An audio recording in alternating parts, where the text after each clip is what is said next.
Moléculas o de iones de sodio, de potasio, entre otras cosas.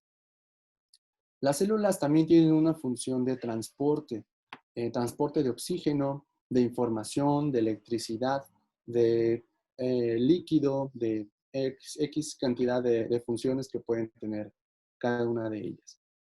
Las células tienen la capacidad de reproducirse a sí mismas. Estas células son reproducibles de una forma controlada y organizada. Es por ello que todas las células del organismo tienen un cierto nivel de em, regeneración. Sin embargo, hay algunas células que no son tan regenerables como otras. ¿Cuáles crees tú que sean las células que más frecuentemente se regeneran en el cuerpo? ¿Las neuronas? No. Las de la piel, según yo. Ah, Exacto, sí. Alejandra. Las capilares. ¿Cuáles? Las capilares. Las capilares, sí, tienen que ver con la piel, con la piel cabelluda, el cabello. Todas esas células son altamente regenerables en muy poco tiempo. Lo contrario a las neuronas, que esas son células que se regeneran en mucho tiempo y de un rango de regeneración muy bajo. Si alguna vez tu mamá te dijo, no veas esos programas tontos porque te va a matar neuronas o alguna cosa así que hayan dicho alguien, pues tiene algo de razón.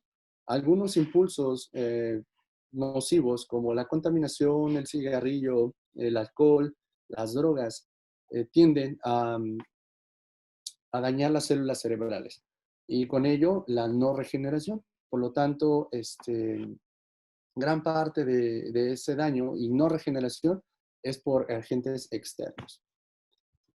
Y finalmente, la eliminación.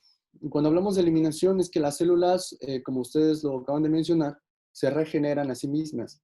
Es decir, hay nuevas. Se dice que cada 7 años nuestro cuerpo es nuevo por completo. Es decir, que todas las células se regeneraron ya al menos una vez.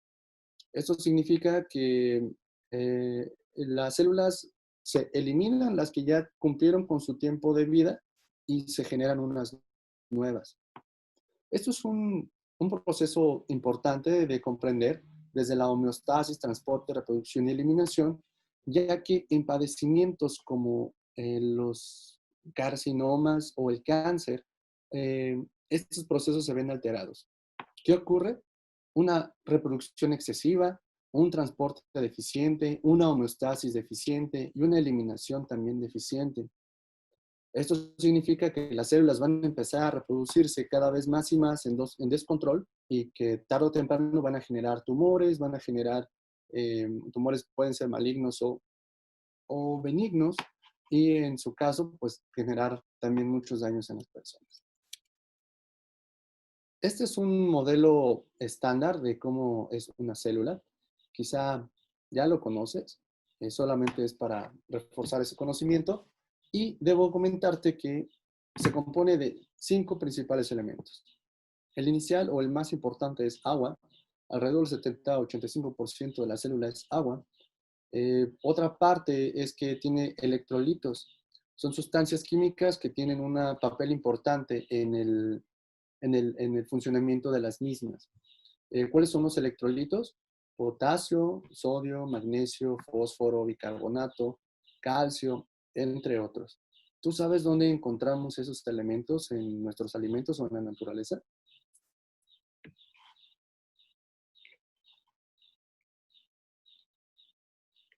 En algunos minerales, en los alimentos. Las frutas, ¿no? También. En el agua que tomamos. Algunos elementos tienen, algunos alimentos y algunos suplementos tienen o son ricos en minerales, especialmente el potasio y el magnesio son los que nos ayudan a la adecuada función cardiovascular. Si tenemos adecuados estos dos niveles de minerales, es muy probable que nuestra salud cardiovascular sea óptima. Sin embargo, existen otros elementos como el calcio, el sodio y el cloro que también son importantes. ¿Dónde podemos encontrar esos elementos? Bueno, principalmente en los alimentos, alimentos ricos en minerales, sino a través de suplementación, Y alguien me mencionaba sobre agua. El agua básicamente no tiene ningún, o no debería tener ningún elemento, salvo me parece que sí tiene una porción de sodio, la cual ayuda para su proceso de destilado y purificación para que sea consumible, pero en realidad no aporta mayor nivel de electrolitos. Otro es que tiene proteínas, entre el 10 y el 20% de la masa de las células son proteínas. Lípidos, ¿recuerdas qué son los lípidos? Ayer lo mencioné. Sí, son las ¿Grasas? grasas. Grasas, muy bien. El 2% de la masa total de la célula es grasa. Y finalmente, carbohidratos de 1 al 6%. Es importante que conozcamos cómo se compone una célula porque de esta forma vamos a identificar por qué es tan importante un adecuado nivel de hidratación, un adecuado nivel de electrolitos, una alimentación suficiente en proteínas, lípidos y carbohidratos. Creeríamos que solamente los elementos que consumimos es lo que vemos, ¿no? Es como nos sentimos tal vez, pero todos esos elementos que tú consumes van al final del día directamente a todas tus células. Tenemos diferentes tipos de células, como ya te lo había comentado, todas ellas son diferentes en forma, en tamaño y en cantidad, pero debemos tener en cuenta que las principales células son las que aquí te estoy mostrando. Comenzamos de izquierda a derecha. En los varones, pues bueno, tenemos una célula masculina que, entre otras funciones, ayuda a la fecundación y las propiedades o las características propias que tenemos como varones es el espermatozoide. El riñón tiene una célula llamada nefrocito. Las células hepáticas también tienen una función muy importante de metabolismo y de síntesis de diferentes químicos que ingresan al organismo. Los osteocitos, que son células óseas o células de los huesos. Las células pulmonares que tienen que ver con los alvéolos, también son células importantes que se encargan del intercambio gaseoso, a captar oxígeno y eliminar dióxido de carbono, y esto llevarlo al torrente sanguíneo. Las neuronas, células neuronales, que hablar de células neuronales es una gran variedad de ellas. Existe una gran variedad dependiendo de la localización, pero en general las llamaremos neuronas. En la sangre tenemos diferentes células, no solamente es la célula sanguínea, sino que también son eritrocitos, leucocitos, plaquetas, plasma, entre otros. En el corazón tenemos célula cardíaca. Más adelante vamos a profundizar en ella y por qué es tan importante y por qué tiene esa forma.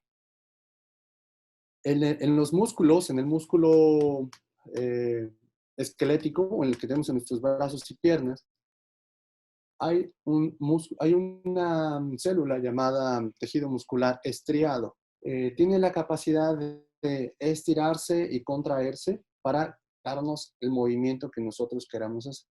¿Qué ocurre cuando se hace mucho ejercicio? Bueno, ese músculo se dice que se atrofia y crece de tamaño después de romperse las fibras y de rellenarse con proteína, genera un aumento de tamaño, pero en realidad sigue siendo la misma célula. En las células del páncreas tenemos dentro del mismo unos elementos que se llaman islotes de Langerhans. Esas células y esos islotes se encargan de la generación de insulina. ¿Has escuchado el término insulina? A lo mejor inyectado o algo así. Sí, según yo es la que ayuda a procesar como el azúcar en la sangre. Así es, Alejandra. Quizá conoces a una persona con diabetes que Para disminuir los niveles de glucosa en la sangre, ¿no? Así es, Sofía. Quizá conoces a alguna persona que tenga diabetes y constantemente está inyectándose insulina. Esa es una insulina sintética. Nuestro cuerpo tiene la posibilidad y esa habilidad de generar insulina de forma natural. Por lo tanto, en algunas situaciones de diabetes, lo que ocurre es que las células del páncreas no producen adecuadamente las cantidades de insulina que nuestro cuerpo necesita. Por eso la cantidad de azúcar es muy alta y las personas tienen que inyectarse insulina constantemente. Y finalmente el óvulo, que es la célula por excelencia femenina y que tiene que ver con la reproducción, también tiene que regular algunos procesos hormonales, específicamente femeninos, y que tiene una capacidad limitada. Otro de los aspectos que quiero mencionar es que los óvulos no son reproducibles constantemente como la piel. Todas las mujeres, todas ustedes nacen con un promedio de 400 a 450 óvulos desde su nacimiento en el desarrollo de su adolescencia y en la etapa adulta. De esos 450 óvulos, 1, 2 o 3 o los que tú quieras van a ser tus bebés, si es que así lo eliges. Y si no, bueno, va a ser un óvulo constantemente que se va a ir degradando con la regla, con la menstruación, y que al final de la vida adulta, es decir, ya entrando a la etapa de la vejez, pues ya es una célula que tiene repercusiones como la menopausia y esas otras situaciones. Con esto quiero decirte que todas estas células que te acabo de mencionar comienzan como eso, como una unidad, como una célula, que cuando se juntan más células se forma un tejido. Cuando se forma mayor tejido uno con el otro, se forma un órgano. Un órgano llamado testículo o ovario, riñón, páncreas, hígado, entre otros. Y que cuando juntamos diferentes órganos se forma un sistema cardiovascular, sistema respiratorio, sistema circulatorio, sistema musculoesquelético, sistema urinario, sistema reproductor, entre otros. Y que todos estos juntos van a tener como resultado el organismo o el cuerpo humano. Ahora, te voy a mostrar cuáles son los diferentes tipos de células y sus funciones. Tenemos dos tipos de células musculares, perdón. Son diferentes en sus funciones y su estructura y en su automatismo. ¿A qué te suena cuando yo te digo que tiene automatismo? ¿Trabaja por sí solo? Bueno, sí. Que tiene una cierta autonomía, ¿no? Una cierta independencia y que puede trabajar por sí solo, como bien lo comentas. Este organismo, esta célula se va a conectar directamente al sistema nervioso simpático y parasimpático. En su momento profundizaremos qué es el parasimpático y el simpático, pero a grandes rasgos te voy a comentar que el sistema nervioso simpático y parasimpático se divide en dos. Uno es el que nos da la regulación autónoma, es decir, lo que hacemos sin que nosotros queramos o intencionalmente lo queramos hacer, y otro es el sistema nervioso que hacemos con toda intencionalidad. ¿A qué me refiero con esto? Uno es el sistema nervioso en el cual el corazón, la respiración, el sistema digestivo va a trabajar por sí solo. Digo, no estás constantemente pensando, tengo que respirar, ¿o sí? No. No, ¿verdad? No. Entonces, esto es algo que funciona de manera autónoma y sin que tú te des cuenta. Funciona al momento de estar dormidos, al momento de hacer cualquier actividad, es algo que hacemos en automático. Caso contrario, lo que sucede con las células del músculo esquelético, que es algo que nosotros tenemos que mover con la intención de tomar una botella, de escribir, de hablar, de caminar, etc. Ahora, como aquí te acabo de mostrar, es el músculo esquelético, el músculo cardíaco y el músculo blando, que tiene que ver con las vísceras. Es el músculo asociado al intestino delgado, al intestino grueso, al estómago, que debe tener cierto movimiento. Quizá en alguna vez has sentido el movimiento estomacal, o soy el único. No, pues es cuando, por ejemplo, tienes hambre a lo mejor. Ajá, que hasta hace ruido, ¿no? Ajá. Sí. Bueno, pues así sucede. Es el músculo contrayéndose, indicando que, pues bueno, ya de hecho es algo, ¿no? Porque ya hace hambre. Esa es la función del músculo. Moverse en forma de peristalsis. Se llama peristalsis, que es una especie de movimiento de oruga que va empujando el alimento de un extremo a otro. Con relación al músculo esquelético, si puedes observarlo, es como si fueran fibras conectadas, como una liga, unas a otras. Vamos a profundizar un poquito más adelante sobre el músculo esquelético. Entonces, ¿cuáles son las características del músculo del corazón? Principalmente es un músculo estriado con filamentos de actina y miosina. Cuando hablo de actina y miosina son dos proteínas proteínas musculares que son indispensables para el funcionamiento. Estas células se encargan, estas partes de la célula o estos elementos se encargan de que la célula funcione adecuadamente, es decir, haga su trabajo con normalidad. Posee discos intercalares entre las células, es decir, está una célula, luego la otra, y entre una y otra existe un disco que las mantiene unidas. Células de baja resistencia eléctrica. ¿Sabías que en nuestro organismo hay electricidad? Sí. No. ¿No? Bien, pues bueno, nuestro organismo es capaz de generar y regular la electricidad que nuestro organismo requiere. ¿Quiénes son los principales órganos que necesitan de electricidad? Las neuronas, el cerebro y el corazón. Vamos a ver ahorita por qué. Es por eso cuando tienes como un infarto o bueno, un paro cardíaco usan las paletas con electricidad. Ah, muy buena pregunta.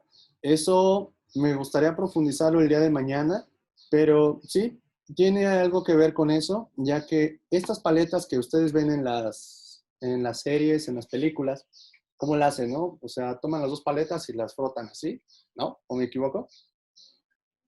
Sí, Sí, Y sí. las pegan, sí, ¿no? Sí.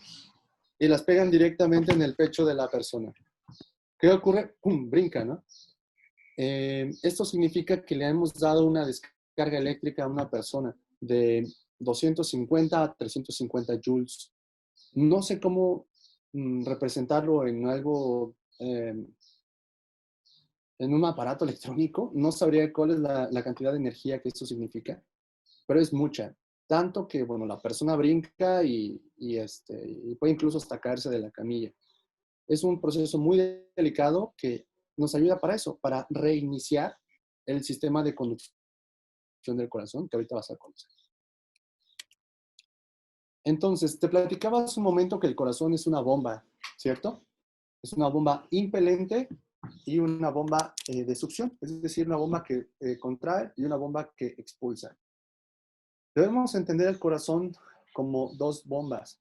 Una bomba del corazón derecho y una bomba en el corazón izquierdo, que de cierta forma ambas bombas funcionan como una sola, pero tenemos dos corazones. Uno es el corazón derecho y otro es el corazón izquierdo. Bueno, no tenemos dos corazones, tenemos un corazón que funciona con dos cavidades distintas que se le identifica como corazón derecho y corazón izquierdo, pero en realidad es uno solo. El corazón derecho recibe la sangre de los órganos periféricos, es decir, toda la sangre que ya se utilizó, que ya fue aprovechada y que ya se tomó ese oxígeno, regresa a la parte derecha del corazón. Es procesada a través de diferentes venas y partes del corazón hacia los pulmones y de ahí se va como sangre oxigenada hacia el corazón izquierdo, para que el corazón izquierdo se encargue de enviarlo a el resto del cuerpo. Aquí está la metáfora. En realidad no es que tengamos dos corazones, sino que esta bomba funciona como una que jala y una que expulsa. Es como la parte derecha que jala toda la sangre que se está recogiendo del resto del cuerpo y la parte izquierda que es la que se encarga de expulsarlo para que sea aprovechado, para que esta sangre sea aprovechada por todos los órganos. Ahora, ¿dudas hasta aquí? ¿Estamos bien? Entonces, lo que hace el derecho es que manda, o sea, del corazón a los otros órganos. Y ya cuando ya no tiene oxígeno, se va al corazón izquierdo y eso la manda a los pulmones para otra vez tener oxígeno. No, al contrario. El corazón derecho recoge toda la sangre que ya se aprovechó y la manda a los pulmones para que se oxigene. De los pulmones pasa al corazón izquierdo para que el corazón izquierdo lo lleve al resto del cuerpo. Ah, ok. Ya entendí. ¿Sí? ¿Quedó más claro? Sí. ¿Sí? ¿Para todas? Sí. Sí. Sí. Uh-huh. Bien, entonces tenemos una parte del corazón que se contrae para jalar sangre, que es la derecha, y otra que la parte izquierda expulsa hacia el resto del cuerpo. Quizá ahorita es un poquito complejo que lo puedas visualizar, pero en un momento vamos a ver cómo se compone más el sistema ya más completo para que lo puedas visualizar de mejor forma, no te preocupes. Vamos a hablar primero sobre la localización. ¿Dónde se encuentra el corazón? Vamos a identificarlo que dentro de la cavidad torácica, es decir, en el pecho, se conoce mejor o científicamente como tórax o cavidad torácica, se encuentra detrás del esternón. El esternón es este huesito plano que tenemos a la mitad del pecho y que ese hueso funciona principalmente como protección y estabilización del corazón. Está rodeado por los pulmones, un pulmón derecho, un pulmón izquierdo. Está sobre el diafragma, que es este músculo que separa las vísceras abdominales de las vísceras torácicas y que está dentro de una bolsa protectora, dentro de algo que se denomina pericardio y que además tiene un líquido lubricante. Sabemos que el corazón está todo el tiempo en constante movimiento. Quizá lo has percibido, lo has notado alguna vez, o quizá tomándote el pulso, o quizá después de hacer ejercicio sientes palpitaciones, ¿cierto? Sí.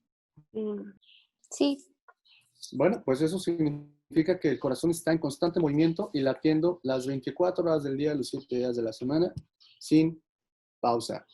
Para esto, el corazón se compone de diferentes capas, que ahorita en un momento lo vamos a ver.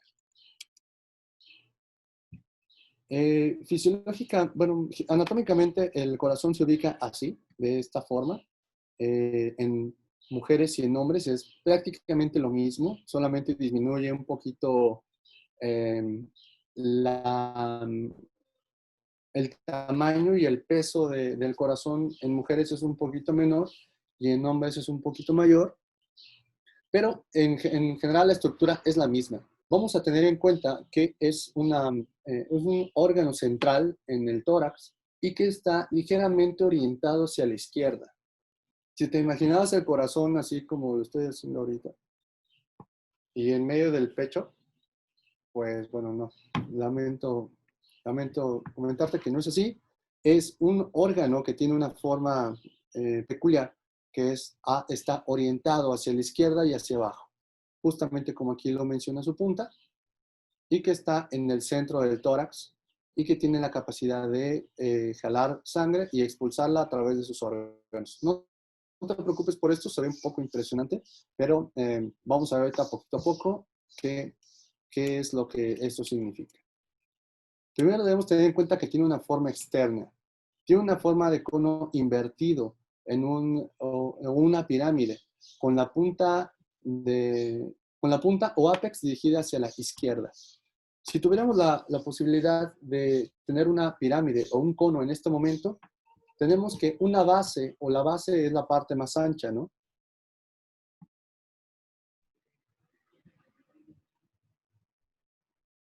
¿Sí? La parte basal es la parte más ancha o la parte donde hay mayor volumen. Y la punta es la parte que dirige la punta o el ápex, o el ápice, también se le conoce. El corazón se compone de 6 caras, las cuales se localizan en estructuras anatómicas específicas. En un momento vamos a ver eso.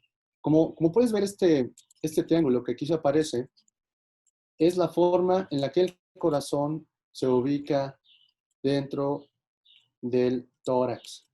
Así como te lo acabo de mencionar, como una pirámide invertida o como un cono, es la base la que va a estar en la parte superior y la punta la que va a estar en la parte inferior. El corazón mide aproximadamente 12 centímetros de largo. Realmente no es tan grande. Digo, son como más o menos 2 centímetros, 13 centímetros por 9 centímetros de ancho y 6 centímetros de espesor. Pesa en promedio 250 gramos en mujeres y 300 gramos en adultos. La diferencia es solamente de 50 gramos, que es prácticamente nada.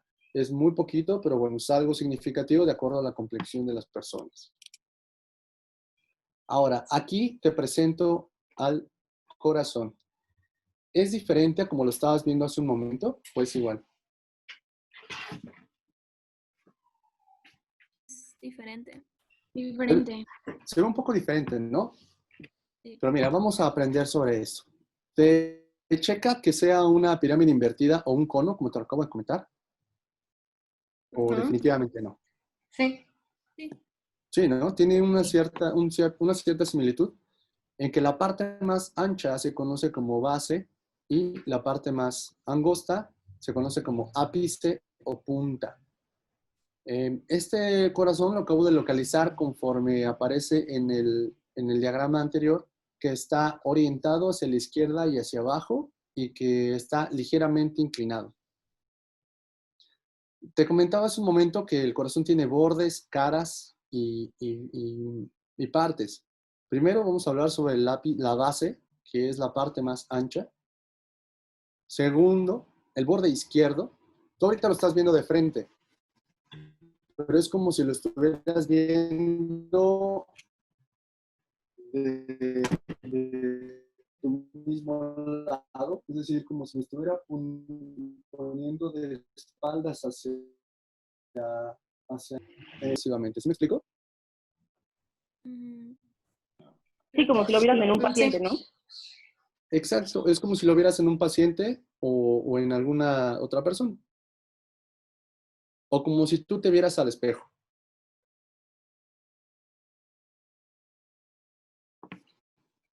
Es importante esto para evitar confusiones y evitar confundir cuál es el lado derecho e izquierdo del paciente.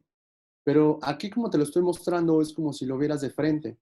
Este es el lado derecho del paciente, este es el lado izquierdo.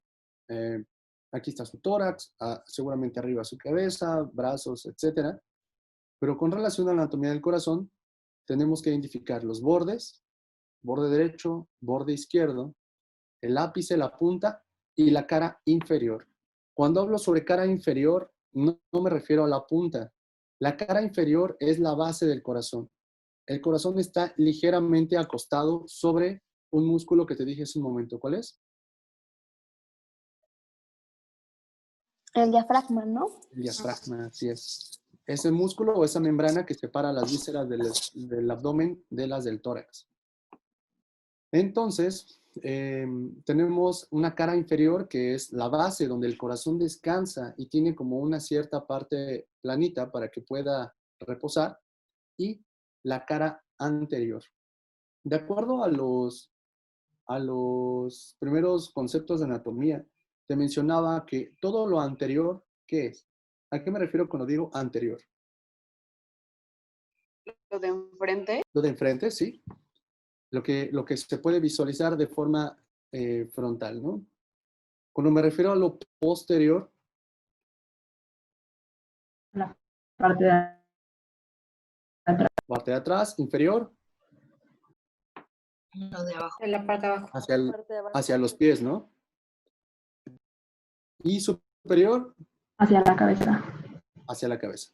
Muy bien. Entonces, quiero que, por favor, observes cómo vamos a visualizar este corazoncito, ya que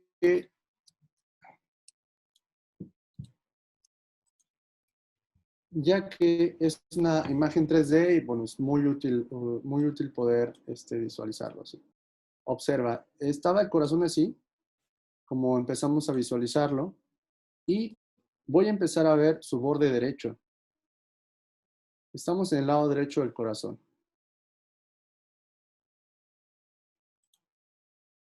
En su lado derecho tenemos la aurícula derecha, el ventrículo derecho, que ahorita vas a saber qué es eso, y el borde lateral. Este pedacito de corazón está pegado al pulmón derecho, por lo tanto tiene que ser muy liso y para que esto pueda funcionar adecuadamente sin que lesione otras partes.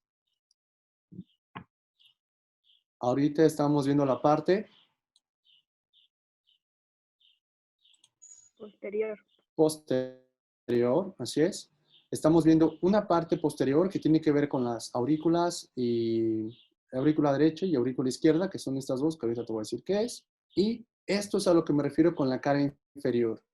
Esta parte que estoy señalando en este momento, justamente esto, es la cara inferior o base. No, perdón, la cara inferior, la que tiene contacto con el diafragma y que es la que da sostén al corazón.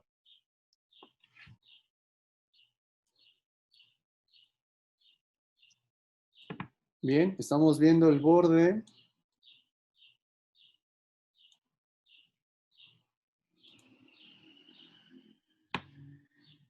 El borde derecho, borde izquierdo, izquierdo, borde izquierdo, que aquí puedes visualizar diferentes cosas, ¿no? No sabemos qué cosas sea esto, pero no te preocupes, ahorita lo vamos a averiguar y te voy a decir por qué están aquí y qué función tienen. Y si te diste cuenta, ya le dimos la vuelta al corazón por completo y regresó a su posición original. ¿Sí? ¿Es comprensible? Sí. Perfecto.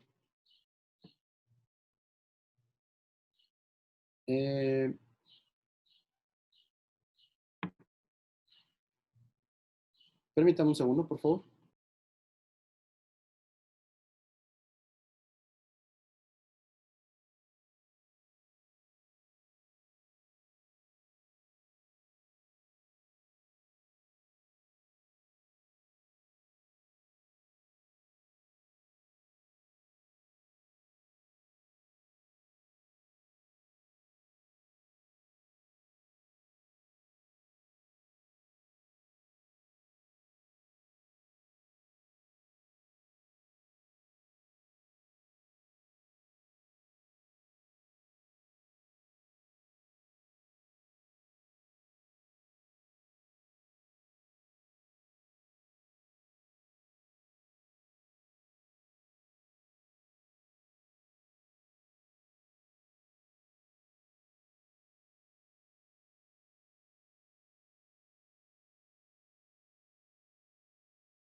Hola.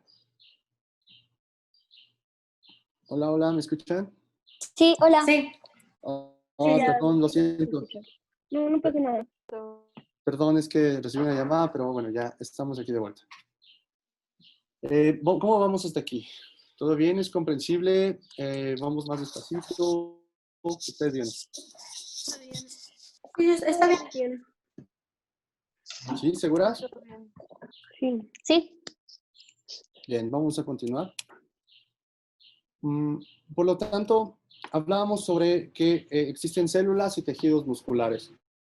Debemos tener en cuenta que el tejido muscular cardíaco son células cortitas, son células pequeñas, que están ramificadas, es decir, conectadas unas a las otras a través de discos intercalares, que tienen apariencia de peldaños, o sea, como si fuera una escalera. Tienen forma de peldaños porque son sucesivas una de la otra y son intercaladas. Su tamaño es muy pequeñito, de 50 a 100 nanómetros, son realmente pequeños. Y el núcleo central puede tener a veces dos núcleos, como acabas de ver hace un momento la imagen de la célula, solamente hay un núcleo, pero en este caso puede tener dos, y tiene conexiones entre los extremos, es decir, es una célula alargada que en los extremos se conecta con otras células a través de los discos intercalares, como te había mencionado. Tiene la misma disposición de actina y miosina, que son elementos importantes para el funcionamiento de esta célula, y que tiene menores reservas de calcio intracelular. Nuevamente vuelvo a mencionarte elementos como los electrolitos, que son súper importantes para la función de las células. Y hablando de células cardíacas, los que son esenciales es el potasio, el magnesio y el calcio. Aquí está un ejemplo de una célula muscular. Como te había mencionado, son células intercaladas, es decir, conectadas unas a las otras y que tienen forma de escalones. Como aquí puedes observar, esta es una célula, aquí está conectada con otra más y está conectada a través de uniones gap, que son elementos importantes de la célula, pero que son los que ayudan a que se conecte una con la otra. Tenemos uno o dos núcleos dentro de la misma célula, aquí podemos ver otro, aquí está el otro, y básicamente esta es la célula. ¿Por qué tiene esta forma? Porque esta forma es la que facilita que el corazón o que la célula pueda extenderse y contraerse nuevamente. Algo que también debo mencionar es que el tejido muscular cardíaco tiene diferentes capas. No todo el músculo cardíaco no todo el tejido cardíaco son esas células que te acabo de mencionar, sino que son células de diferentes capas. Estas capas son de diferentes grosores y tienen diferentes funciones. La primera capa, desde adentro del corazón hacia afuera, es el endocardio. El nombre lo dice, endo, adentro, dentro, o de adentro hacia afuera. Miocardio, que es la porción intermedia, la porción más gruesa y donde se encuentra mayor cantidad de músculo, miocardio. El nombre también lo dice, mio hace referencia a músculo. Epicardio es la capa posterior, la capa superior. Cuando hablamos de epi, se refiere a sobre o la parte superior. Y finalmente la parte más lejana del corazón o la parte más externa es el pericardio. Cuando me refiero por pericardio, hago referencia a que es algo periférico, algo que está a la periferia, que está externo. Por lo tanto, el pericardio va a ser la parte más externa que vamos a encontrar dentro del corazón. Aquí es justamente como te lo menciono. Aquí está el corazoncito, como lo acabamos de ver hace un momento, sus válvulas, sus cavidades, sus vasos principales, y que de adentro hacia afuera es justo como te lo acabo de mencionar. Endocardio, la parte interna. Hasta aquí llegamos en la parte interna. Esto es músculo. Esto es la capa que mantienes dentro del corazón. El miocardio, que es la parte media donde existe mayor cantidad de músculo. Epicardio, que es la parte externa. Y pericardio, que es prácticamente una bolsita donde el corazón descansa.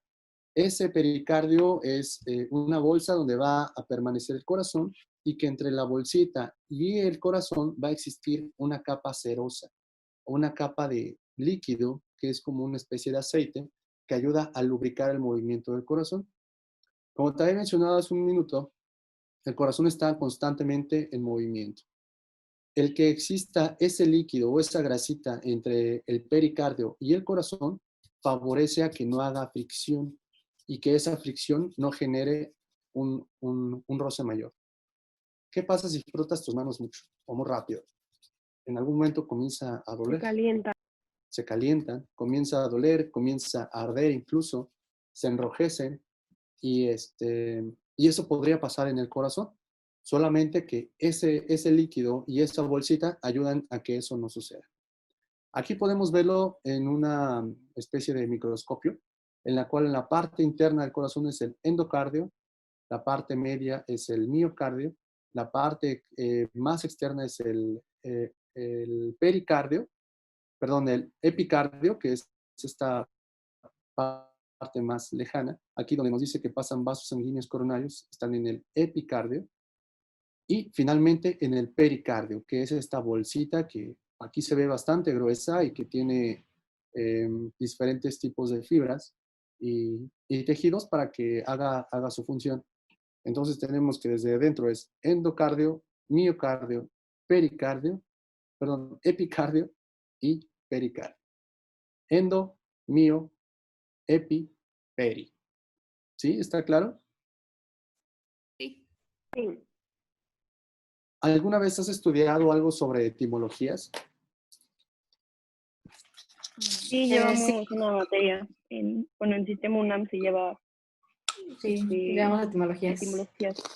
Perfecto. Sabrás que todas las palabras bueno, la mayoría de las palabras que utilizamos hoy en día tienen eh, una etimología, ¿no? Es decir, que tienen un origen o una raíz griega o romana, o no sé, o algo así, ¿no? Mucho de la medicina tiene una etimología griega, porque, bueno, los primeros médicos registrados o los primeros médicos de Occidente fueron los griegos, aunque también existe la medicina china, la de Occidente, la americana y entre otras. Los griegos fueron los que pusieron la pauta para poder nombrar las partes del cuerpo. Como también mencionaba al principio de la plática, fueron los primeros anatomistas y ellos comenzaron a dar esos registros. Es importante que pongas especial atención en tus clases de etimologías, ya que vas a ir comprendiendo de mejor forma todos estos elementos. Cómo se componen las palabras que pudieran parecer muy complejas o que no sabes qué significa. Averiguando la etimología de la palabra, podrás saber a qué hace referencia. Chécalo, ojalá puedas poner atención en eso.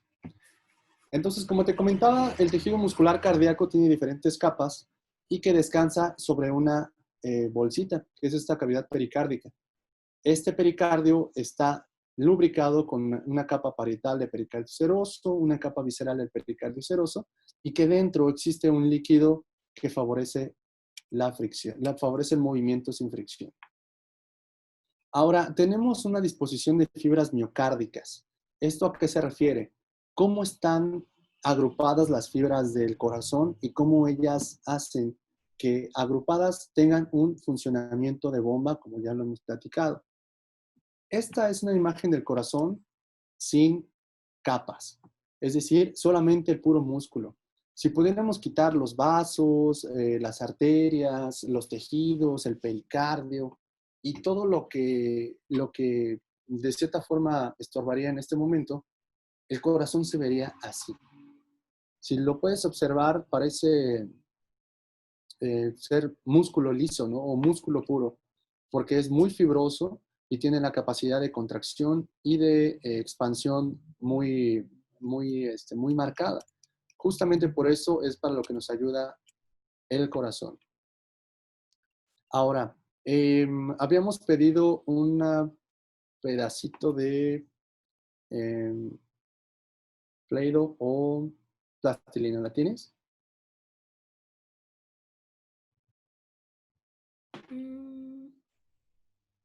No, en estos momentos no.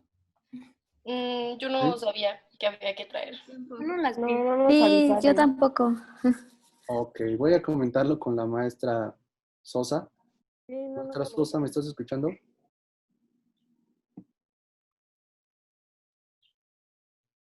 Creo que no.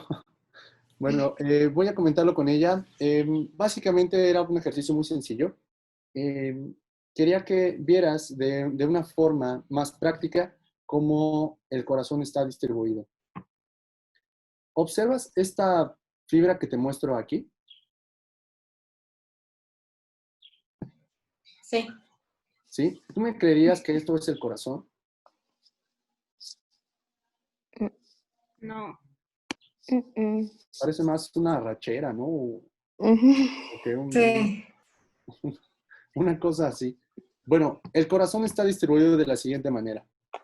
Las fibras del corazón están alargadas de manera que están agrupadas en un solo cono. En algún momento un científico español decidió que quería investigar cómo se componía el corazón y sus fibras.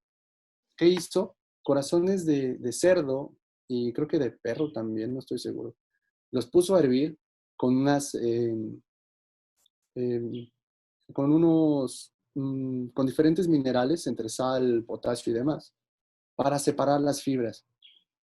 Esto que tú ves así como el corazón todo hecho bolita, en realidad es estas fibras extendidas. Es como si el corazón lo fuéramos separando y lo fuéramos desenvolviendo una capa tras otra y podemos observar que en realidad no está compuesto por diferentes músculos conectados entre sí, sino que es un solo músculo enrollado en un solo cono. ¿Sí me explico? Sí. Sí. ¿Sí? ¿Qué te parece esta idea? Está medio loca, ¿no? Medio extraña. Sí, pues bueno, básicamente el corazón es un solo músculo alargado que se junta en un solo cono para poder tener esa capacidad de contracción. Ahorita vamos a ver cómo funciona de mejor forma, así que no te angusties si no lo puedes visualizar por completo. ¿Qué es esto, niñas? Un Es cenote. un cenote, sí. Un cenote, ¿verdad? Un cenote que es una especie de cueva que por dentro puede tener un río, un lago, o puede ser seco, no sé, ¿no? Ujú. Bueno, pues con esta imagen quiero que comencemos a visualizar cómo funcionan las cavidades del corazón. Una cavidad es una composición de una estructura que tiene un techo, un piso y paredes, pero que dentro de ellos sucede algo interesante. Como aquí dentro de un cenote sucede algo interesante, como un lago, un arrecife, no lo sé. Dentro de las aurículas también es como si fuera un cenote porque ocurren cosas dentro de ellos. Bien, debemos tener en cuenta que tenemos 4 cavidades principales. Son 2 aurículas y 2 ventrículos. Estas son aurícula derecha y aurícula izquierda, y ventrículo izquierdo y ventrículo izquierdo y ventrículo derecho. No te preocupes, vamos a ver ahorita cada uno de ellos. Hablando de la aurícula derecha, tiene que ver con el lado derecho del corazón. Cuando hablamos de aurícula, me refiero a las cavidades superiores, a las cavidades de arriba del corazón. Y a las cavidades inferiores son los ventrículos. Vamos a ver primero las aurículas. Su piso se forma con el esqueleto fibroso y se comunica con el ventrículo derecho. Es muy importante tomar en cuenta que la aurícula derecha es la recepción de sangre desde todo el organismo. Hace unos minutos te comentaba sobre el corazón como bomba, que la parte derecha del corazón recibe la sangre ya utilizada y la parte izquierda expulsa la sangre, digamos, nueva o recién oxigenada. Bueno, la aurícula derecha es el primer contacto de esa sangre ya utilizada para llevarla a todo el proceso de oxigenación. Del otro lado tenemos a su hermana, la aurícula izquierda, que es una característica lisa, recibe 4 venas pulmonares por la parte posterior. Si recuerdas, cuando vimos la parte posterior del corazón, tenía como 4 tubos así llegando. No sé si lo viste. Sí. ¿Sí? Bueno, ahorita lo vamos a ver más a profundidad. Estas 4 venas son las que se encargan de llevar la sangre con oxígeno a la aurícula izquierda y de ahí llevarla a todas las partes. De ahí pasa al ventrículo izquierdo y de ahí llevarlo a todas las partes del cuerpo. Por otra parte, tenemos los ventrículos, que son las cavidades que están en la parte de abajo del corazón. Se refiere a cada una de las cámaras inferiores del corazón, como acabo de mencionar. En condiciones normales, el corazón tiene 2 cámaras. Aquí es donde ocurre algo importante. ¿Recuerdas cómo se llamaban las enfermedades que te dije que ocurrían en la gestación, en los bebés o en niños pequeños?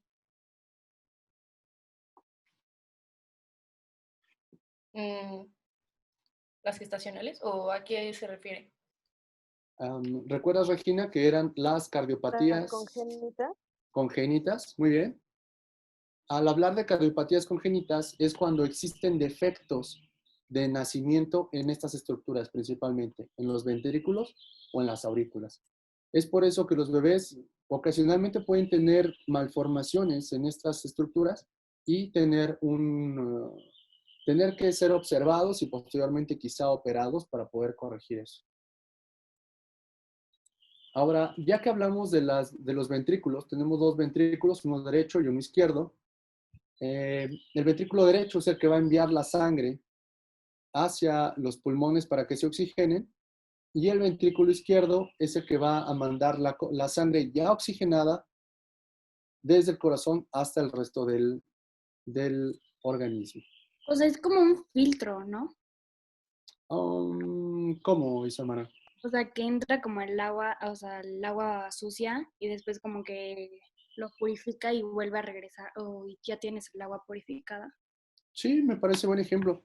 Quien se encargaría de purificar o quien sería el filtro de esa agua serían los pulmones. Los pulmones se encargarían de nutrir de oxígeno esa sangre y regresarla para que pueda nuevamente ser aprovechada. Los ventrículos solamente son quienes la empujan, quienes llevan la sangre para ese filtro. Pero sí, muy bien. ¿Les funcionó ese ejemplo? Sí. Sí. Perfecto. Bien. Además de los ventrículos, también tenemos algo que se llama válvulas. Las válvulas, como aquí te estoy mostrando, funcionan como puertas o compuertas. Básicamente son estructuras que tienen la posibilidad de permitir el entrar o salir, como tú lo haces, entrar o salir de tu habitación, de tu casa, y que llegas y la puerta normalmente está cerrada, ¿no? Giras la perilla, sales o entras y nuevamente cierras la puerta, ¿cierto? Bueno, así es como yo normalmente abro una puerta, salgo y entro. No sé si haya otra forma de hacerlo.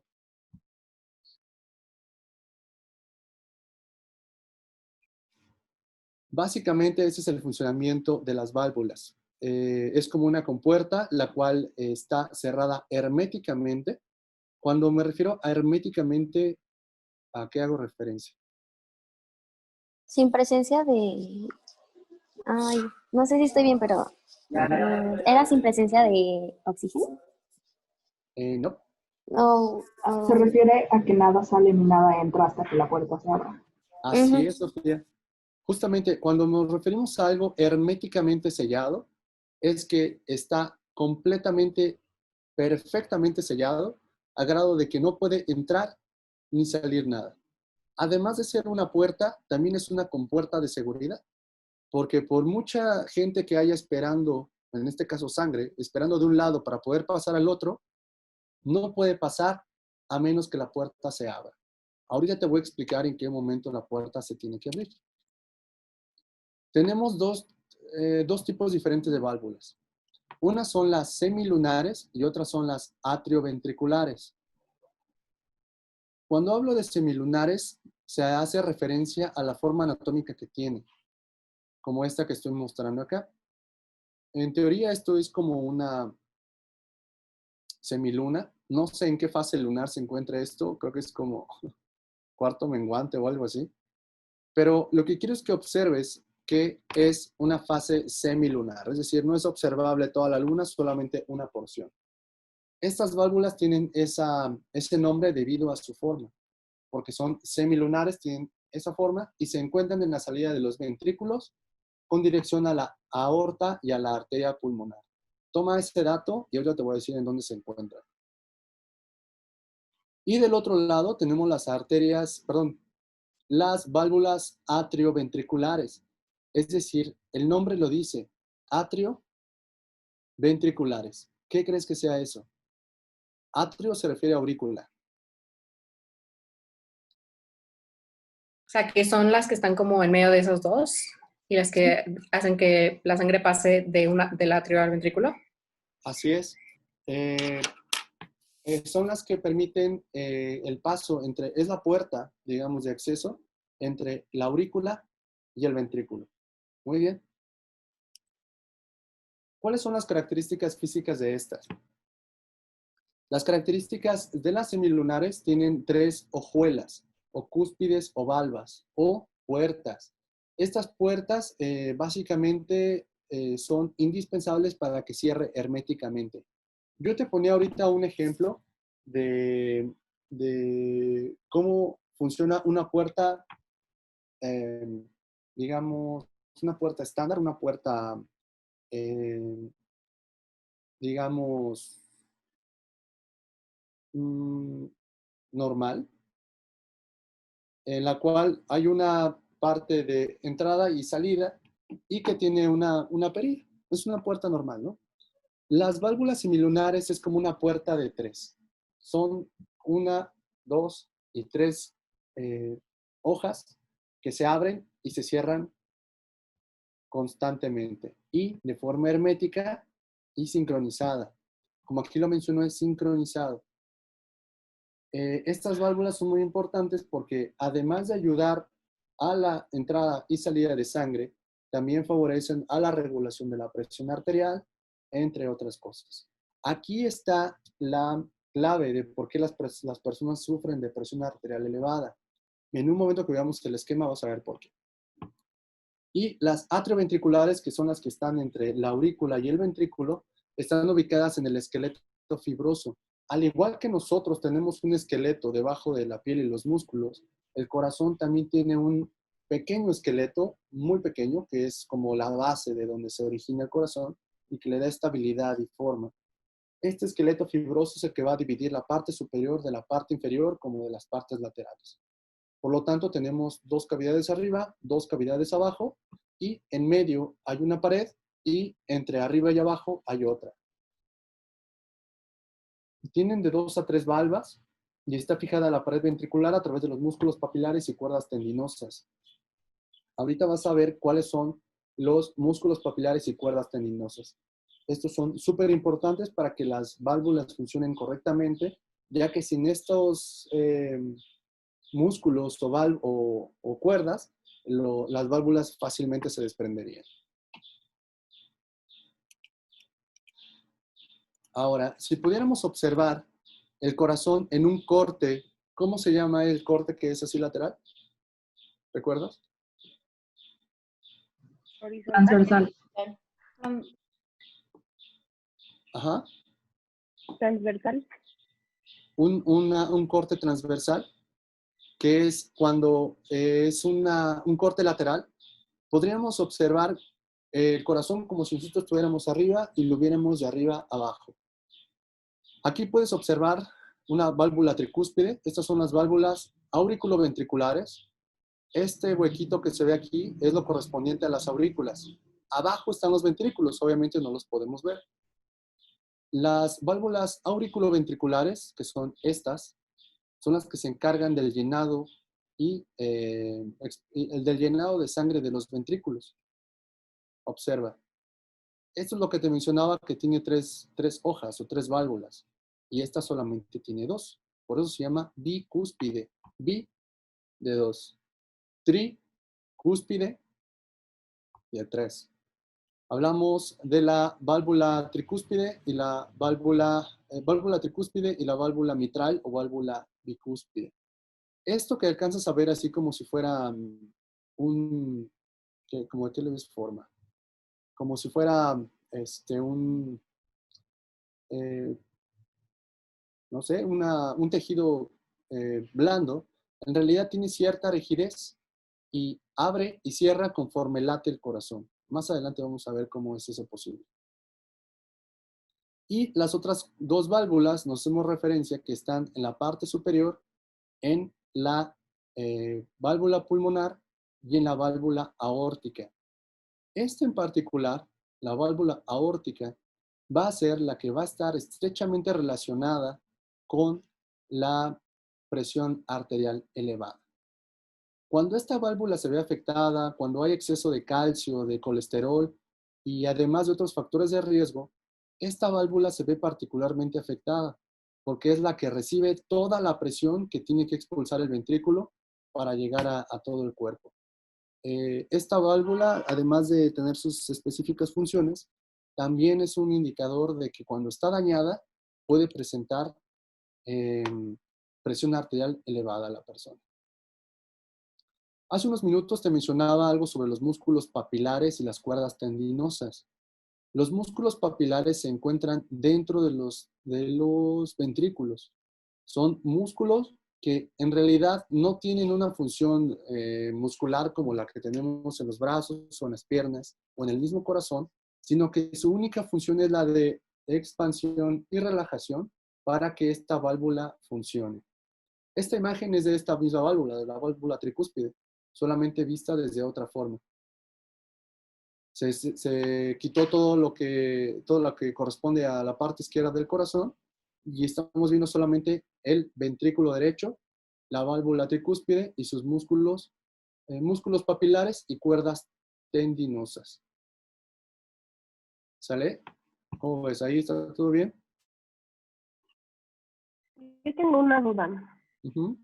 ¿Qué pasa cuando el corazón tiene un soplo? O sea, ¿qué pasa con las válvulas? Cuando el corazón tiene un soplo. Ok. ¿En dónde han escuchado ese término, soplo? Es que una vez me lo explicaron y me dijeron que era como... Es que me lo explicaron como si fueran puertitas. Que las puertitas, o sea, una no cerraba bien. Entonces, que al momento de bombear la sangre, parte de esa sangre se regresaba. Entonces sonaba como... O sea, al momento de que late el corazón, suena como si... Es que no sé cómo explicarlo, como pum, pum. Y después, o sea, como si... O sea, no... Si se saliera un poquito. No sé si Sí. me explico. Sí, ¿entendieron la pregunta los demás del grupo? Sí. Sí. Sí, bueno, como el nombre lo dice, soplo, que es como si soplaras, es una característica clínica que solamente es audible a través de un estetoscopio. Ese soplo puede ser en diferentes partes del cuerpo. Aquí te estoy mostrando otra imagen, perdón, en diferentes partes del corazón. Cuando existe un soplo, puede ser en las válvulas, en el espacio que existe entre los ventrículos, entre las aurículas, entre las válvulas, entre válvulas auriculoventriculares o válvulas semilunares, en cualquier parte donde exista una fuga o una fuga de sangre, va a ser escuchado como si fuera un soplo. En realidad, dentro del corazón no hay aire, pero ese efecto de fuga de sangre a través de un orificio o a través de una válvula que no cierra bien es lo que se considera como soplo. Para poder identificar un soplo, sí se requiere de mucha práctica, mucha experiencia, porque no solamente es decir, se escucha un soplo o tienes un soplo. Bueno, pero ¿de qué tipo o en dónde está ese soplo, no? ¿Está en los vasos, en los ventrículos, en las válvulas? ¿En dónde? Por lo tanto, sí se requiere de bastante experiencia para poder identificar un soplo y sobre todo para saber en dónde se encuentra. Entonces, básicamente un soplo es eso, una fuga de sangre entre cualquiera de las estructuras, en las válvulas, en las paredes o en los vasos. ¿Contesté tu pregunta? Sí, gracias. ¿Sí? Perfecto. Sí. Ahora, checa esta maravilla. Velo con detenimiento, ponle atención. Todo lo que te acabo de explicar está funcionando en este momento. Si pudiéramos observar tu corazón, es justamente como se está comportando ahora. El mío y el de todos, en condiciones sanas, espero. El corazón, como ya te lo había mencionado, está ligeramente orientado hacia la izquierda y hacia abajo. Y tenemos 4 cavidades. Esto es la aurícula derecha, aurícula izquierda, ventrículo derecho y ventrículo izquierdo. ¿Sí? ¿Vamos bien? Sí. Perfecto. Ya vimos cavidades. ¿Ok? ¿Qué sigue? Válvulas o compuertas, como quieras decirle. Tenemos la válvula tricúspide, que está aquí abajo, entre aurícula y ventrículo derecho. La válvula pulmonar, como aquí lo acabo de mencionar, que es la válvula que envía sangre hacia los pulmones. La válvula bicúspide, que se encuentra en la aurícula izquierda y que envía sangre al ventrículo derecho, al ventrículo izquierdo. Y la válvula aórtica, que es donde se va a encontrar la puerta de salida del corazón al resto del cuerpo. Esta válvula, la aórtica, es la que te comentaba, que tiene una estrecha relación con la presión arterial elevada de las personas. El engrosamiento, daño, calcificación de esta, generalmente va a producir presión arterial elevada. Ahora,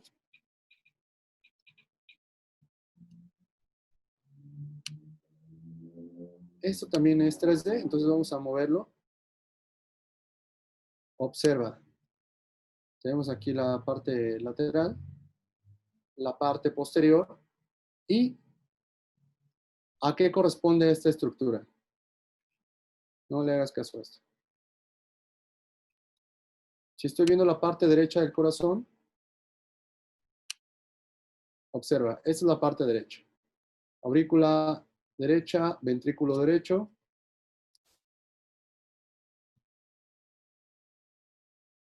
Aurícula derecha, ventrículo derecho.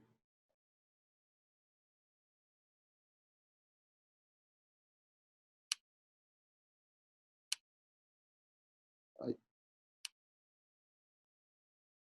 Esta bóveda, esta cavidad, ¿cuál sería?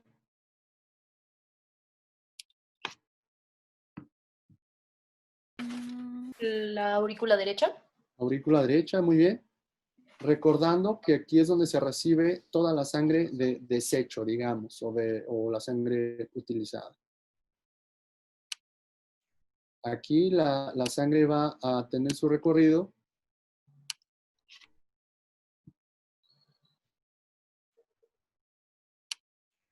hacia abajo. Llega a la aurícula derecha, pasa al ventrículo derecho y del ventrículo derecho hacia los pulmones. ¿Listo? Ahora le sigo dando la vuelta y me encuentro con... La aurícula izquierda. Muy bien, aurícula izquierda. Aquí es donde se conectan las venas pulmonares que traen sangre con oxígeno. Esta es la porción que viene ya con la sangre o con el filtro ya puesto. Digamos, aquí la sangre llega sucia a la aurícula derecha, pasa al ventrículo, pasa a filtrarse a los pulmones y regresa a través de estas 4 venas pulmonares a la aurícula izquierda, que si observas es la que tenemos aquí. ¿Ya viste? Es la misma. ¿Ya viste? Sí. Son 4 venas pulmonares que se conectan a una sola cavidad denominada aurícula izquierda. Esta aurícula izquierda va a tener ya la sangre limpia, la sangre oxigenada. Vamos a pasar al ventrículo derecho y del ventrículo derecho hacia el resto del cuerpo. Entonces las 4 que hay ahí son venas pulmonares. Atrás, sí. Se supone, bueno, es que a mí me han dado clases de anatomía del corazón, pero siempre he tenido la duda de que se supone que los códigos que se utilizan son el rojo para arterias y el azul para las venas, ¿no? Pero en muchos libros viene coloreado de rojo diciendo que es una vena pulmonar y en otros que es una arteria pulmonar. ¿Pero por qué? Así es. Las venas pulmonares son las únicas que tienen ese nombre. Por cuestión anatómica y de referencia, se les denominó venas pulmonares. Desconozco el dato justamente por qué se llaman venas pulmonares, pero las únicas que son venas pulmonares son las que ya traen sangre oxigenada. Y curiosamente, la que lleva la sangre desoxigenada es la que se conoce como arteria pulmonar, que si vemos el lado derecho del corazón es la vena pulmonar que tiene sangre desoxigenada hacia los pulmones y que regresan a través de las venas pulmonares con la sangre oxigenada. Pero sí, es un hecho, las venas y los colores son correctos. El color azul corresponde a la arteria pulmonar y Los vasos rojos corresponden a las venas pulmonares.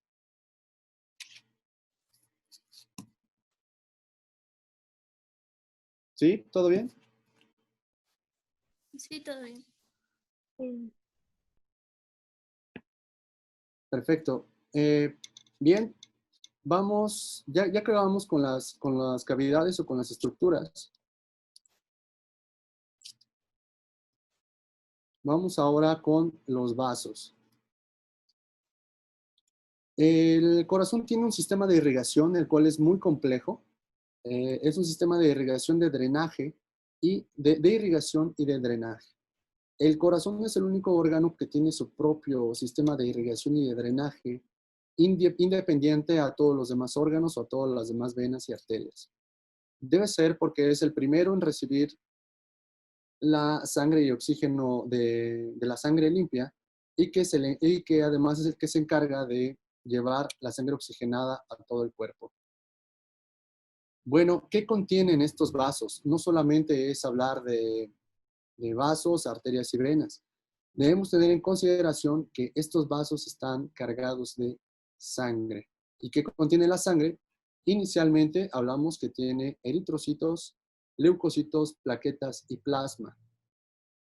Cuando hablamos de eritrocitos, nos referimos a que son las células rojas de la sangre.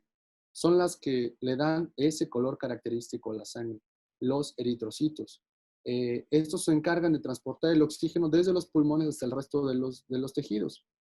Este eritrocito que logras ver aquí como esta porción hundida, es donde se aloja una porción de hemoglobina.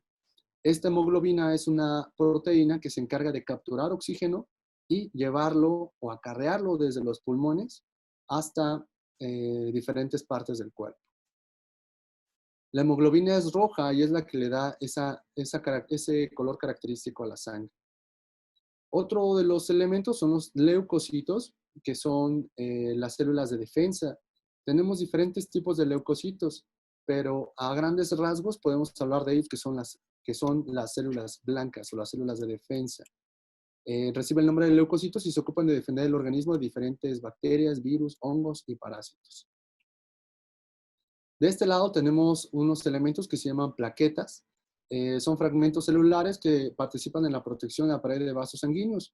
Funcionan como un tapón plaquetario para impedir el sangrado de un lugar de lesión. Seguramente, como a mí te ha pasado que en alguna ocasión te has cortado un dedo, un pinchazo en el dedo, en la mano. ¿Y qué ocurre? Por los primeros segundos, los primeros minutos, el flujo de sangre es continuo. Puede la sangre seguir corriendo. Sin embargo, dentro de los próximos minutos, las plaquetas y los leucocitos hacen su trabajo, que se encargan de, primero, sellar esa porción de piel rota o esos vasos rotos, sellarlos a través de una costra, y los leucocitos también se encargan de la protección en caso de que haya entrado alguna bacteria o algún virus que pues por lo general normalmente te picas con un cuchillo, con una aguja o con algo que está sucio, pues es muy probable que contenga algún tipo de bacteria u hongo. Entonces ahí los protagonistas son las plaquetas y los leucocitos para evitar, además del sangrado, una infección. Y otro elemento es el plasma. Es una parte líquida de la sangre y es muy rico en proteínas, entre las cuales destacan la albúmina. Este tipo de plasma ayuda a que la sangre sea muy líquida o que sea más líquida y que pueda transportarse adecuadamente. Si tomáramos una porción de tu sangre en un frasco y la separáramos a través de una máquina centrifugada, de una máquina de centrifugado, se separaría de la siguiente forma. Primero, se separa porque los elementos son más pesados unos que otros. Y lo identificaríamos de la siguiente forma. En la parte inferior están los glóbulos rojos, que abarcan cerca del 45% de la sangre. El 5% corresponde a los glóbulos blancos y plaquetas, que es prácticamente una porción muy pequeñita. Y el 50% de toda la sangre es plasma. en la cual vamos a encontrar agua, iones, como iones de sodio, de potasio, nutrientes, proteínas, desechos. Aquí es donde van a ir elementos de desecho o de eliminación y algunos gases. De esta forma es como se compone la sangre, y es por eso que es tan importante que el corazón la envíe a una y otra parte del cuerpo. Por lo tanto, te mencionaba que tenemos un sistema de irrigación y un sistema de drenaje sanguíneo cardiovascular. Cuando hablamos de irrigación, como este ejemplo que pongo aquí, como un riego automático, un jardín, un campo de sembradío tal vez, hablamos sobre un riego arterial. Todo lo que tenga que ver con irrigar sangre oxigenada, sangre limpia y nutrida, vamos a hablar sobre el riego arterial. Todo lo que tenga que ver con el drenaje, la eliminación y sangre, digamos de cierta forma sucia o que ya fue ocupada, hablemos sobre drenaje venoso. Todo vaso que sea una vena, nos vamos a referir a sangre desoxigenada o sangre ocupada o sangre ya utilizada, y toda arteria va a llevar sangre rica en oxígeno o sangre con bastante contenido nutricional. Primero debemos tener en cuenta que existen arterias coronarias, las cuales te había mencionado el día de ayer, que son las principales afectadas en el infarto. ¿Recuerdas? Sí. Sí. Uh-huh. Bueno, pues tenemos principalmente una coronaria derecha, que se origina en la parte superior de la arteria aorta, en una porción que se llama ostium, que pasa por debajo de la orejuela derecha y que va en dirección en el surco auriculoventricular. Se divide en dos ramas, la baja, la derecha y la marginal derecha, que ahorita vas a ver cómo se observan. Y por otro lado tenemos la coronaria izquierda. Se origina a través de los senos de Valsalva y da pie al tronco de la coronaria izquierda. Se divide en dos ramas distintas. Perdón, se divide en tres ramas. Dos ramas terminales, arteria descendente anterior y circunfleja. Por lo tanto, tenemos una coronaria derecha que se divide en dos y una coronaria izquierda que se divide en tres. Cabe mencionar que que todos los corazones tienen conexiones anastomóticas que son de cierta forma normales. Una anastomosis significa que se conectan dos venas o dos arterias mismas. Si recuerdas, el corazón tiene forma de cono o de pirámide. Por lo tanto, una vena o una arteria que gire o que rodea el corazón es muy probable que dé la vuelta completamente al mismo y se conecte con su misma arteria que le estaba nutriendo. Esto es algo completamente natural y pues no representa mayor complicación. En la parte superior tenemos una arteria aorta, que es la arteria que principalmente va a dar nutrición a todo el cuerpo o la que va a tener mayor cantidad de oxígeno. Es la arteria más grande y de mayor calibre de todo el organismo. Es la que principalmente sale del corazón y la que se conecta en la parte superior con el cerebro y en la parte inferior con los riñones, con los brazos y con las piernas. Así es como lucen las arterias coronarias. Este gran vaso que observas aquí, el que estoy señalando en este momento, es la arteria aorta.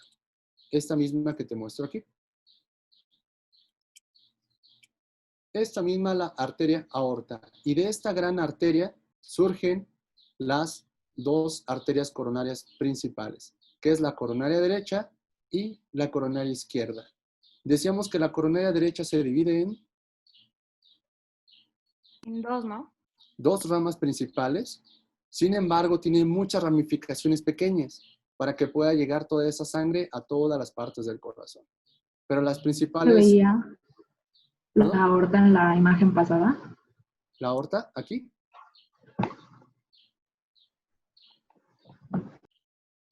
Y la aorta es la que tiene parte superior y parte inferior, ¿no?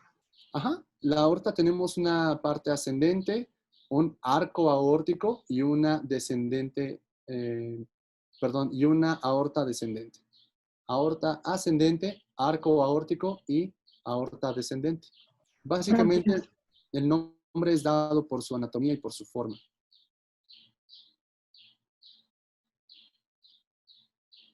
¿Sí? Entonces aquí podemos observar que en la arteria aorta tiene dos pequeñas ramificaciones. Left coronary artery y right coronary artery. Es decir, la coronaria derecha y la coronaria izquierda. Aquí obviamente no se ven, solamente es la base, pero aquí ya podemos visualizar. ¿Estas dos Aquí se es justamente, desprenden de la aorta? así es, Regina. Ok. La aorta es esta misma y aquí tenemos dos saliditas pequeñas, ¿no? Una es la coronaria izquierda y otra es la coronaria derecha.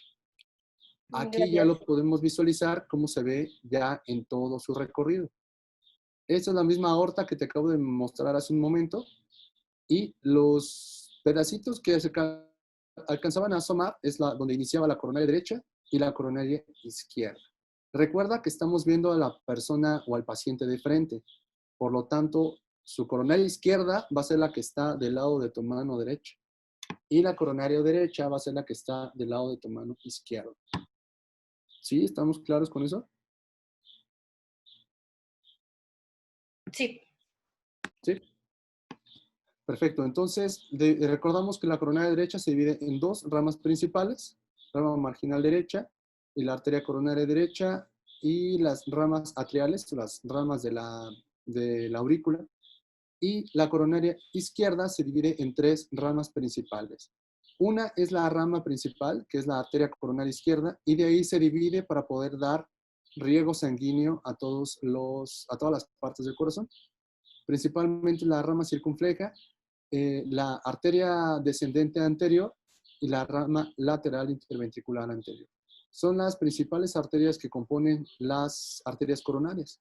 Entonces, básicamente tenemos dos arterias coronarias que se dividen en dos y en tres sucesivamente, la derecha y la izquierda, y que nacen de la arteria aorta.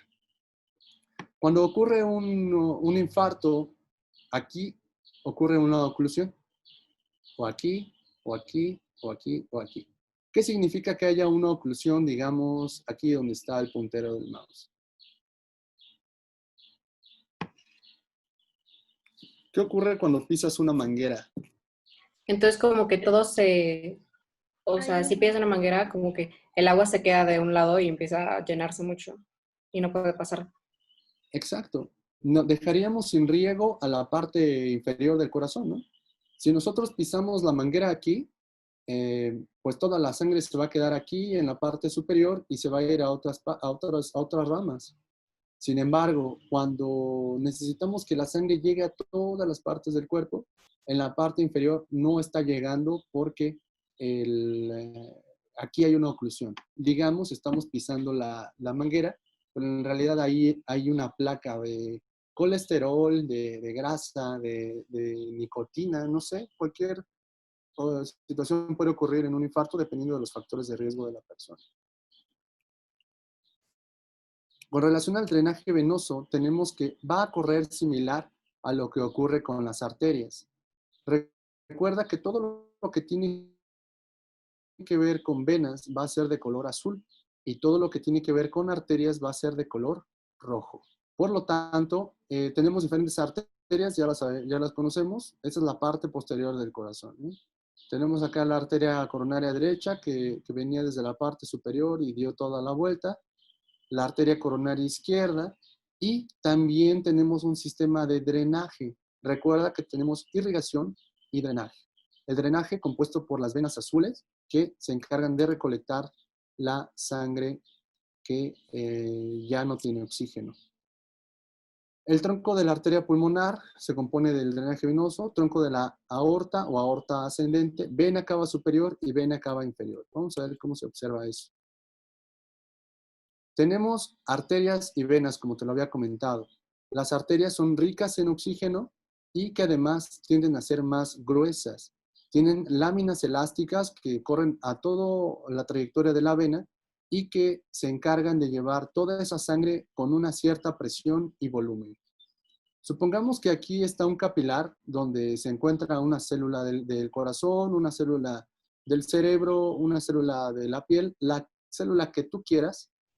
Aquí se lleva a cabo el intercambio. La arteria le brinda la sangre oxigenada, la sangre rica en nutrientes, la célula la aprovecha y a su vez la célula entrega a la vena la sangre la sangre de desecho, la sangre ya ocupada, la sangre que ya no le sirve. Y esta sangre nuevamente la va a llevar al corazón para hacer un funcionamiento de ciclo. Observa detenidamente esta imagen o este GIF y lo primero que identifiques, dime.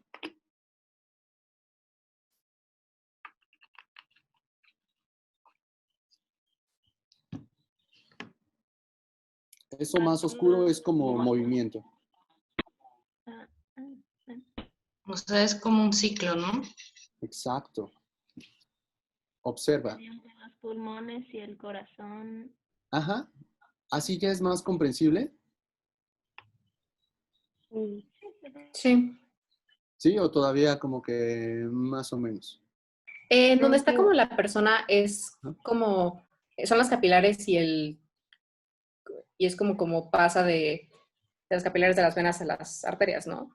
Así es, Alejandra. La persona Ok. representa todos los órganos, todos los capilares, todos los elementos que requieren de sangre oxigenada. Entonces, vamos a hacer algo rápido. Sigue el trayecto. Iniciamos en la aurícula derecha, aurícula izquierda, ventrículo izquierdo. Sigue el trayecto. Checa, estamos en la arteria porque es una sangre rica en oxígeno y vamos en un vaso rojo. Y los vasos realmente no son rojos ni azules, simplemente es para ejemplificar. ¿Listo? Entonces vamos en la misma arteria, llega al organismo, a la célula que tú quieras, al corazón, al cerebro, a los riñones, al hígado, al dedo gordo del pie, y de ahí, ya una vez que se utilizó esa sangre oxigenada o esa sangre rica en oxígeno, vamos de regreso.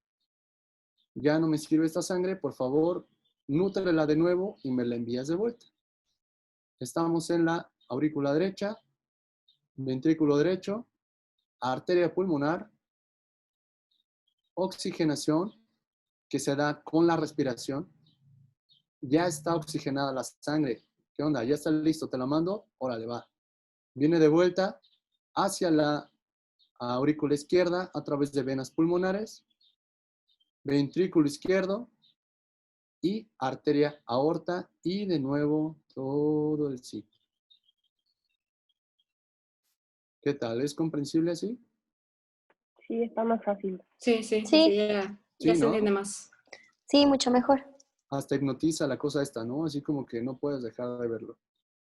Entonces, obsérvalo. Es algo muy sencillo y algo que, bueno, básicamente es esencial para poder comprender la cardiología. Listo, ¿cómo vamos hasta aquí? ¿Todo bien? Sí, todo bien. Claro. Perfecto. ¿Quieres tomar un descanso?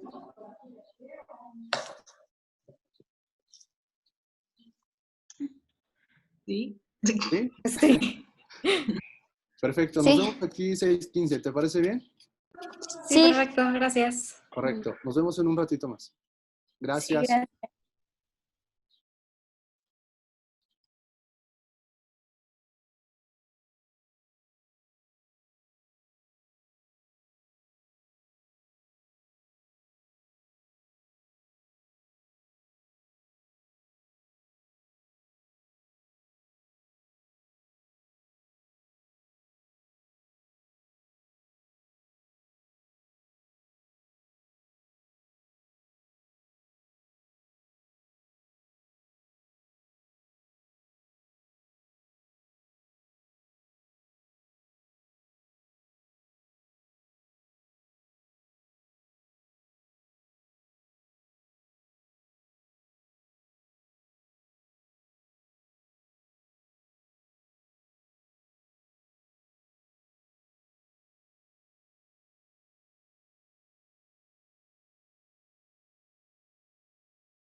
Sí, todo súper. Todo perfecto. Bien, nos hacía falta un descansito, ¿no? Hoy es que estar sentada tanto tiempo frente a la computadora es un poco cansado. Claro. Sí, sí, yo también estoy de acuerdo. Bien, entonces, ¿qué les parece si continuamos para ya terminar? Estamos a muy poquito de terminar. ¿Está bien? Sí, claro. Sí. Sí. Perfecto, allá vamos. Bueno, entonces, hasta aquí me gustaría saber si hay alguna duda, algo que quisieras que te explicara de nuevo, alguna condición que no hayas comprendido del todo.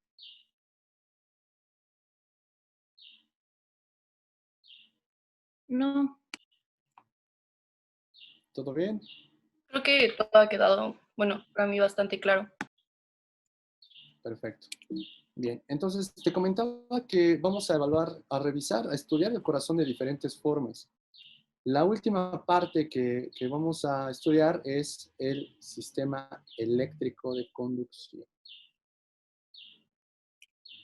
Ahora, ¿qué es el sistema eléctrico de conducción? Es un grupo de músculos cardíacos especializados en las paredes del corazón que envían señales al músculo cardíaco que hace que se contraiga. Esto hace referencia a lo que te mencionaba al inicio de la plática, que todo nuestro organismo tiene la capacidad de conducir energía eléctrica, entre los cuales los principales órganos que tienen esa capacidad es el cerebro y el corazón. Esta señal crea una corriente eléctrica que puede ser observada en un gráfico llamado electrocardiograma. En algún momento a alguien se le ocurrió que la actividad eléctrica del corazón podía ser observable. ¿Y cómo lo definieron? Bueno, se observó a través de un electrocardiograma. El nombre lo dice, electro, que tiene que ver con la electricidad, cardio, del corazón, y grama, una gráfica o una expresión gráfica o impresa de la actividad eléctrica que el corazón está teniendo en este momento.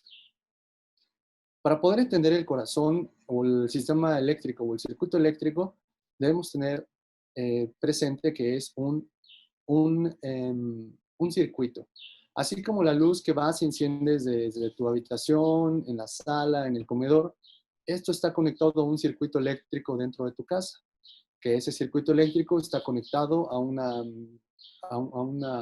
fuente de energía que es hacia la corriente eléctrica que viene desde la calle y a su vez a una estación eléctrica y demás, ¿no?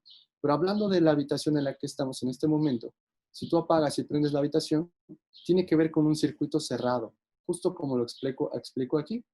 Este es un generador o es la luz que llega a tu casa, un fusible, que es una cajita que quizá alguna vez has visto en casa, que es donde regula la intensidad de la luz, un interruptor, que es el que está en tu pared en este momento, o a lo mejor tienes de las que aplaudes, no sé, pero es un interruptor que va a apagar o encender la luz.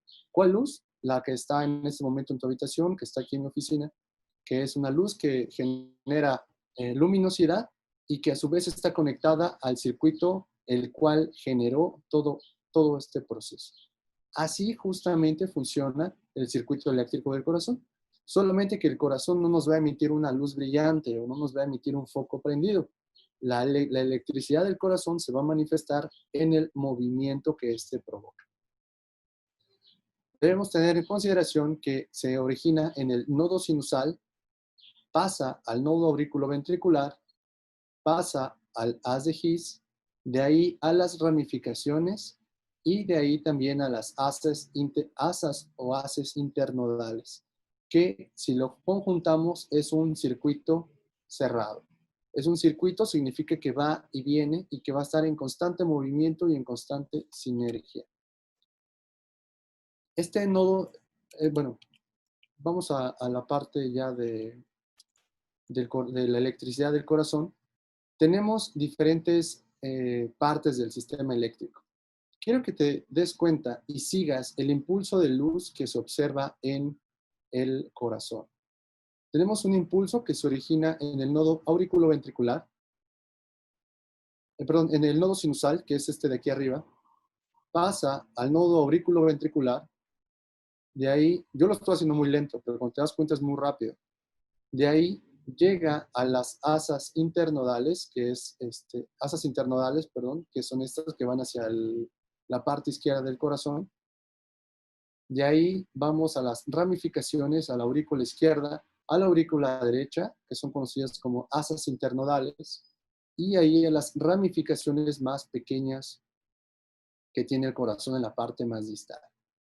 Obsérvalo detenidamente y mencióname si no es como te lo estoy platicando, si no es un circuito, si no es como el encender y apagar la luz, que va la energía eléctrica de un punto a un punto B y genera un efecto, genera un fenómeno. Este fenómeno, como te lo había platicado, no es una luz encendida, no es un foco, sin embargo es un movimiento de contracción. ¿Qué opinas?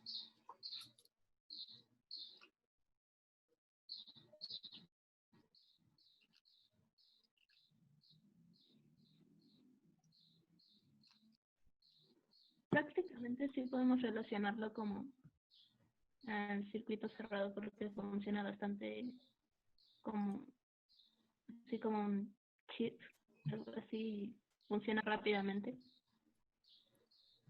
Ok, no te checa como un circuito cerrado, pero bueno, es parte de un sistema eléctrico, ¿no? Sí.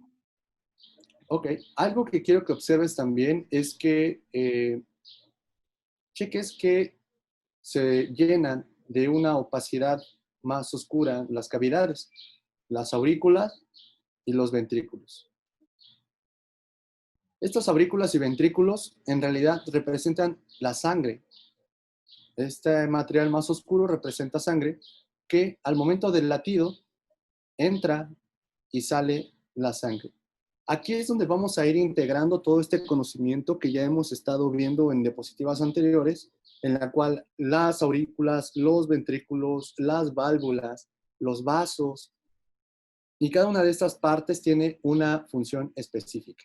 Y que de forma integrada, la estructura, la anatomía de ellos funciona con la fisiología, con el movimiento, con la energía y con el efecto que produce la electricidad en el corazón. ¿Sí? ¿Te checa? ¿Te parece que estamos integrando todo lo que hemos estado viendo? Sí. Sí. ¿Sí? Sí. Perfecto. Entonces, vamos a ver en un momento más cómo se integra todo esto de una forma más completa. Ahora, quiero que observes algo que en conjunto, este es el resultado final de todo el proceso llamado anatomía y fisiología cardiovascular. El corazón está ahí por una razón. ¿Cuál es la razón principal? Cumplir con el ciclo cardíaco. Al decir ciclo cardíaco, me refiero a un proceso continuo, a un proceso constante y a un proceso que tiene un fin en particular. Este ciclo cardíaco va a tener la finalidad de nutrir a los órganos y los tejidos de sangre oxigenada y recoger la sangre que ya no es útil para las células. Justo como lo acabamos de ver hace unos minutos en la circulación menor y circulación mayor, que la circulación menor es todo lo que va a los pulmones. La circulación mayor es todo lo que va al resto del cuerpo. En el diagrama que veíamos en el GIF de movimiento, ¿recuerdas? Pulmones, está la persona y cambia de color a azul y nuevamente pasa por los pulmones. Ahora, quiero que observes este corazoncito, el cual tiene un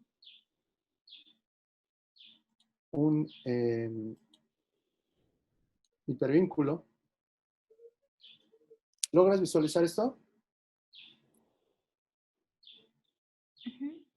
¿Sí?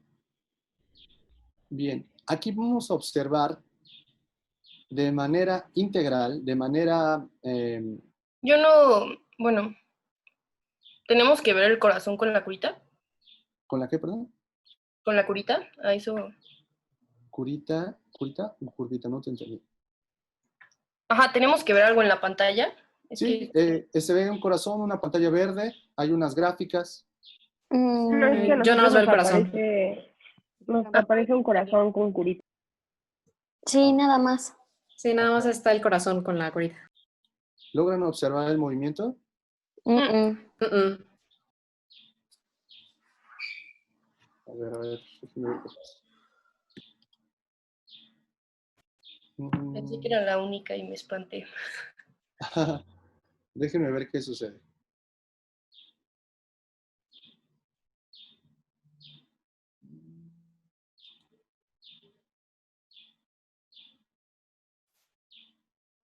Ya.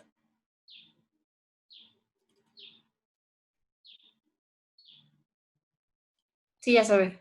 ¿Listo? Sí. Sí. Perfecto. Hice un hipervínculo para que visitáramos una página de internet donde nos aparece un ciclo cardíaco. Este ciclo cardíaco, como ya lo vimos hace un momento, es un ciclo continuo, un ciclo constante y que tiene la finalidad de nutrir o de hacer su función, que es la de bombear sangre. Básicamente eso es el corazón, bombear sangre. A través de muchos procesos fisiológicos, de presión, de volumen de sangre. Cuando hablamos de la fisiología del corazón, involucramos muchos aspectos de física y química en su minoría, pero gran parte utilizamos conceptos.